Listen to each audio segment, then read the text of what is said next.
गुरु जी के पिताजी ने भी टीका लिखी है, उसी पुस्तक को अभी मंगाया जाए। अगर उसमें राधा शब्द हो, मैं मुंह नहीं दिखाऊंगा तुम्हें। ऐसा हो ही नहीं सकता, अर्थ का अनर्थ।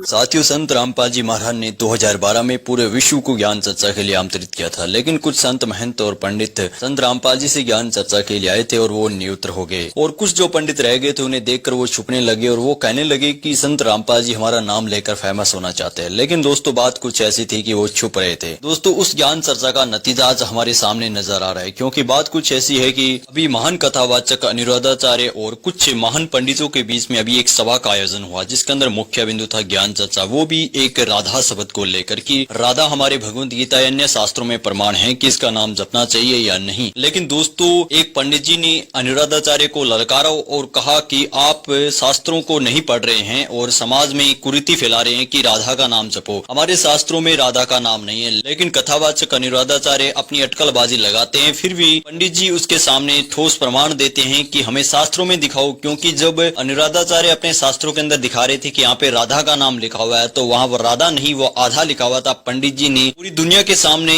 अनिरुद्धाचार्य को कहा कि आप शब्दों का सही पढ़ना सीख ले पहले, फिर ज्ञान चर्चा करें या फिर समाज में शिक्षा फैलाएं। जी दोस्तों, ये वीडियो देखिए और जानिए कि संत रामपाल जी महाराज का ज्ञान कैसे शिखर पर आएगा। जब तक ये पंडित लोग ही संत रामपाल जी महाराज के ज्ञान को इस तरह नहीं फैलाएंगे कि शास्त्रों के अंदर क्या मंत्र है, क्या विधि है भगवान की जपने की, तो तभी संत रामपाल जी का ज्ञान शिखर पर चढ़ेगा। इसका प्रमाण आपके सामने है, देखिए दोस्तों वीडियो। विश्वनाथ चक्रवर्ती बता दे, अनुचार प्रकाश का बता दे, चूड़िकाकार बता दे, और छोड़िए उन बातों को। आपके गुरु जी के पिताजी ने भी टीका लिखी है, उसी पुस्तक को अभी मंगाया जाए। अगर उसमें राधा शब्द हो, मैं मुंह नहीं दिखाऊंगा तुम्हें। ऐसा हो ही नहीं सकता, अर्थ का अनर्थ। हाँ?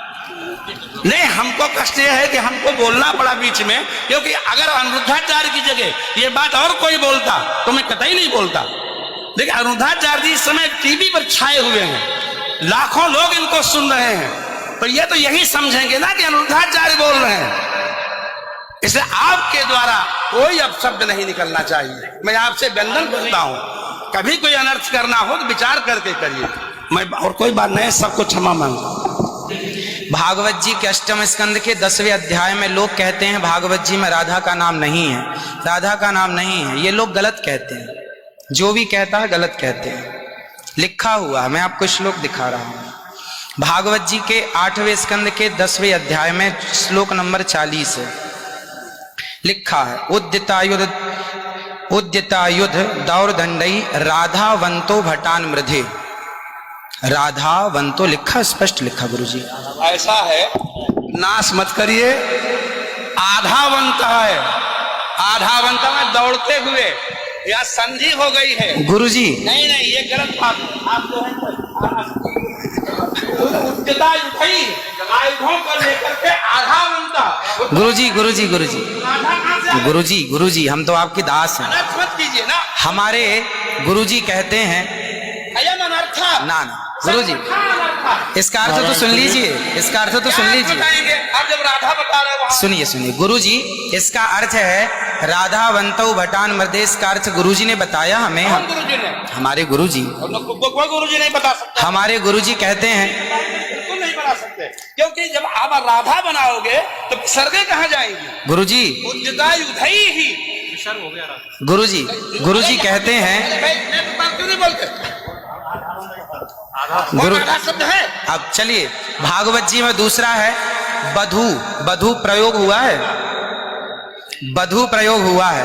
तो बधू का प्रयोग ये है कि वहां श्री राधा रानी का ही स्मरण है। नहीं, लोग कहते हैं राधा नहीं है, तो राधा जी का जिक्र तो कई जगह है। राधा पदवाच्य बधू, इसका अर्थ संकेत अर्थ हो या लक्ष्यार्थ हो और गंगार्थ हो, इन तीनों अभिधावृत्तियों के द्वारा राधा शब्द एक भी जगह भागवत में नहीं है। इसलिए जहां बधू शब्द है वहां भी अर्थ राधा है। जहां बधू है, ऐसे पानी का अर्थ जल भी होता है। जहां राधा है, जहां बधू है वहां राधा है।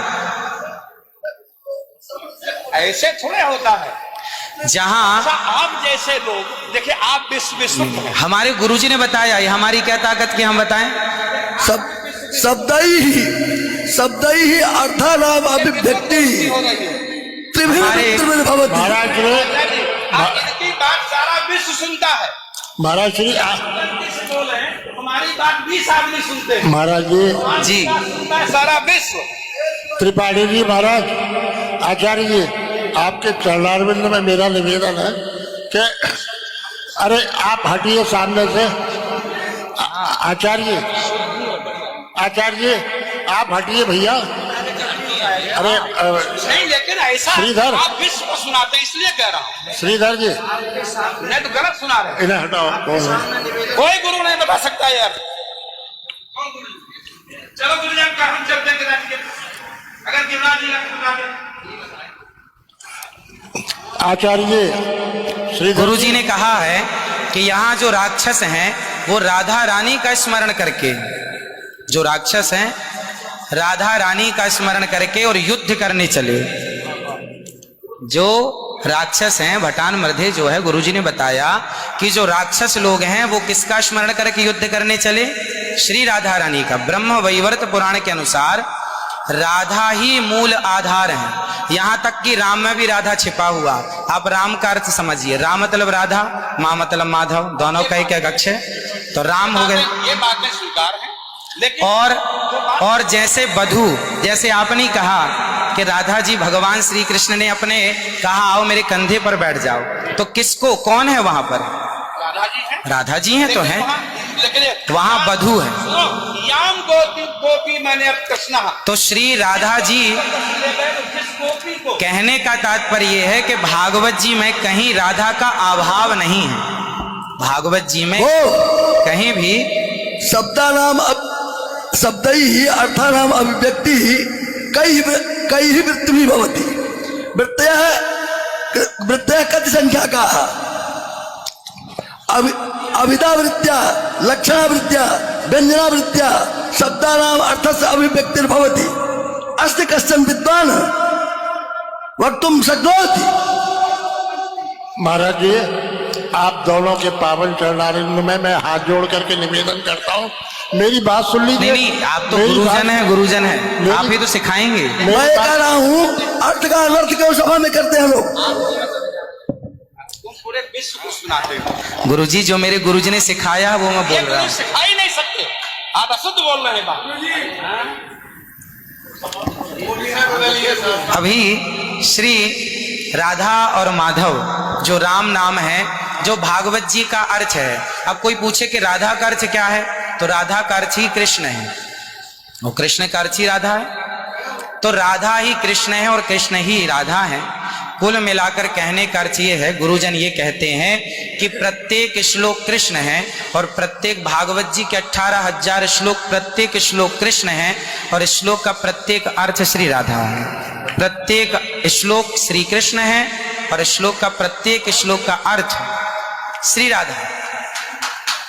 तो ये सब भाव ही तो है, लेकिन राधा ना वो भाव सब नहीं, भाव है। वो शब्दार्थ। भाव का भूखा हूं मैं, भाव ही एक सार है, और भाव से भजले मुझे तो भव से बेड़ा पार है। सभी विद्वानों के चरणों में दास का बारंबार नमन। सबको जय श्रीमन नारायण, जय श्री कृष्ण।